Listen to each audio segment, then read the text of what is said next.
তেলটা গরম হয়ে গেছে, কালো সর্ষে দিয়ে দেবো, সাথে দিয়ে দেবো পেঁয়াজ পাতা আর শুকনো লঙ্কা দিয়ে দিলাম। একটু নেড়ে তারপরে এই পেঁয়াজটা দিয়ে দেবো।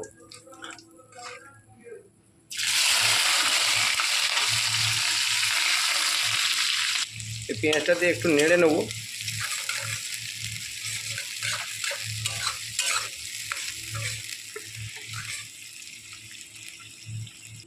একটু নুন নিয়ে নেবো যাতে পেঁয়াজটা তাড়াতাড়ি ভাজা ভালো হয়ে যায়।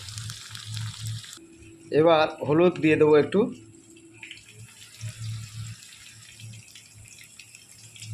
হলুদ দিয়ে দিলাম। আর এই কাঁচা লঙ্কা আছে, সাথে একটু রঙটা ভালোর জন্য এই গুঁড়ো লঙ্কা একটু দিয়ে দেবো, বেশি না, 1 চামচ দিলেই বেশি হয়ে যাবে।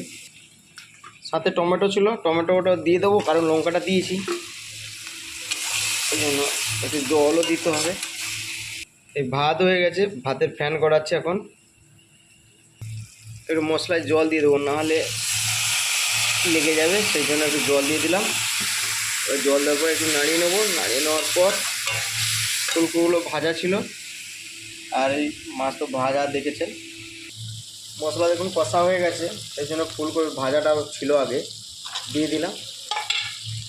এবার একটু জল দিয়ে দেবো, কারণ একটু ফুটলে ভালো লাগবে, তারপর মাছটা ছাড়বো। জল দিয়ে দিলাম, তারপরে আর কিছু মশলা আছে পরে দেখাবো। আর বন্ধুরা, আজকের আবার একটা ভিডিও নিয়ে চলে এলাম আপনাদের সাথে। আজকের হবে মাছের ঝোল, কাতলা মাছের ঝোল। দেখুন বন্ধুরা, তেলটা গরম হয়ে গেছে, এবার মাছগুলো এক এক করে ছাড়বো। এই মাছগুলো ছেড়ে দিলাম, দেখুন কত করে মাছগুলো ছেড়ে দিলাম, দেখতে থাকুন কীভাবে প্রবাসে আমরা ঝোল বানাই। এই আর ছাড়বো না, এই কটা হলে হবে।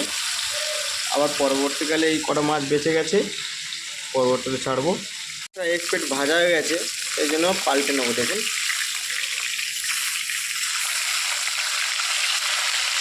পাল্টে নিলাম। এবার এই পাঁচটা ভেজে নেবো লাল করে। মাছটা ভাজা হয়ে যাচ্ছে, সঙ্গে সঙ্গে ফুলকপিটা কেটে নেবো।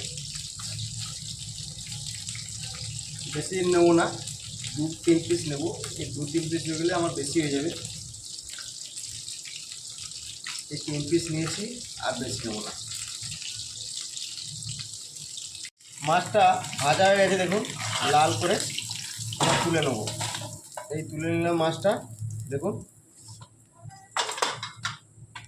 ভাতটা প্রায় হয়ে গেছে। ভাতটা একটু চেক করে নেবো, দেখুন একটু বাকি আছে। সেই ফাঁকে আমি পেঁয়াজ আর টমেটোগুলো কেটে নেবো, ঠিক আছে? ঝোলটা করতে হবে।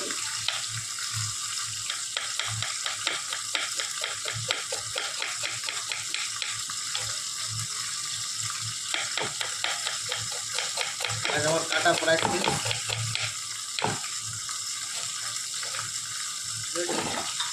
পেঁয়াজ কাটা শেষ। সাথে কাঁচা লঙ্কা দেবো, এরকম করে চিড়ে দেবো একটু।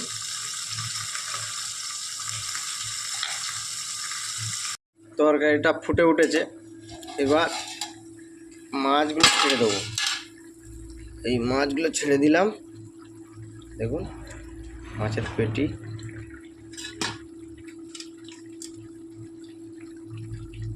একটু নেড়ে দেবো।